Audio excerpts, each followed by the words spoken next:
பொதுவாக நம்மக்கிட்ட அது இருக்குது இது இருக்குன்னு பெருமையாக அடுத்தவங்க கிட்ட சொல்கிறது ஒரு நல்ல விஷயம் கிடையாது.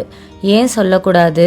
அதனால் என்ன நடக்கும்னு இந்த கதையில் ஒரு தாத்தா தன்னோட பேத்திக்கிட்ட சொல்கிறாரு. என்ன சொல்கிறாருன்னு பார்க்கலாம். ஒரு காலனியில் நிறைய ஃபேமிலிஸ் இருந்தாங்க. அதில் ஒரு வீட்டில் அப்பா அம்மா தாத்தா பாட்டி பேத்தின்னு இருந்தாங்க.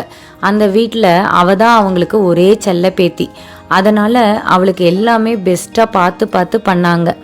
அதுவே அவங்களுக்கு ஒரு சங்கடத்தையும் கொடுத்தது. அதாவது அவளுக்கு நிறைய விஷயம் கிடைக்க கிடைக்க அதெல்லாம் அவள் அந்த காலனியில் இருக்க மற்றவங்க கிட்ட பெருமையாக காமிச்சிப்பா.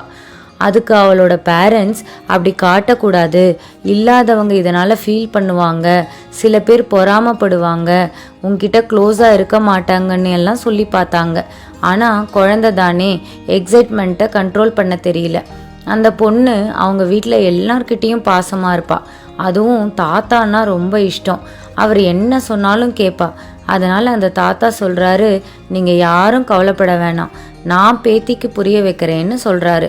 ஒரு நாள் அந்த தாத்தா தன்னோட பேத்தியை கூப்பிட்டு, நான் இன்னைக்கு உனக்கு ஒரு முக்கியமான விஷயம் டீச் பண்ண போகிறேன். ஆனால் அதுக்கு முன்னாடி நீ இந்த காலனியில் இருக்க எல்லாரையும் அட்ராக்ட் பண்ணுற மாதிரி ஒரு விஷயம் செய்யணும்னு சொல்கிறாரு. அந்த குட்டி பொண்ணு காலனின்னு சொன்னதும் எக்ஸைட் ஆயிட்டா. சொல்லுங்க தாத்தா, என்ன செய்யணும்னு ஆவலாக கேட்குறா.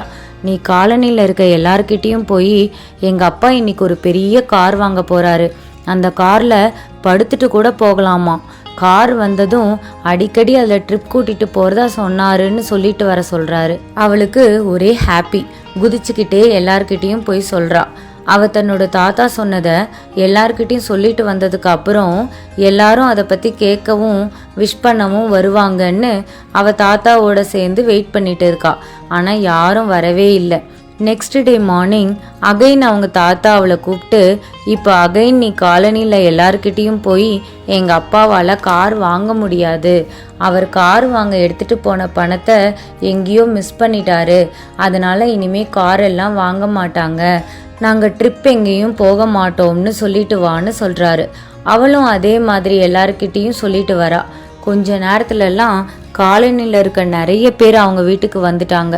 அதை பார்த்து சர்ப்ரைஸ் ஆன அந்த பொண்ணு தன்னோட தாத்தா கிட்ட, தாத்தா நேற்று எவ்வளோ நேரம் வெயிட் பண்ணோம், யாருமே வரல, இன்னைக்கு மட்டும் ஏன் இவ்வளோ பேர் வந்திருக்காங்கன்னு கேட்குறா.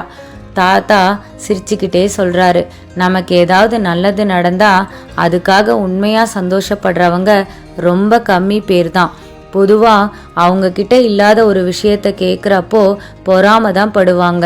நமக்கு மட்டும் இதெல்லாம் கிடைக்குதேன்னு நினைப்பாங்க. அதே நமக்கு கெடுதலான விஷயம் நடந்ததா கேட்டால் அதை எல்லாருக்கும் ஸ்ப்ரெட் பண்ணுவாங்க. அது உண்மையான்னு தெரிஞ்சிக்க ஆர்வம் காட்டுவாங்க. அதனால் எல்லாத்தையும் எல்லார்கிட்டையும் சொல்லணும்னு இன்ட்ரெஸ்ட் காட்டக்கூடாது. நமக்கு கிடைச்ச ஒரு விஷயத்தால் அவங்களுக்கு ஏதாவது யூஸ் இருக்கான்னு யோசிக்கணும்னு சொல்கிறாரு.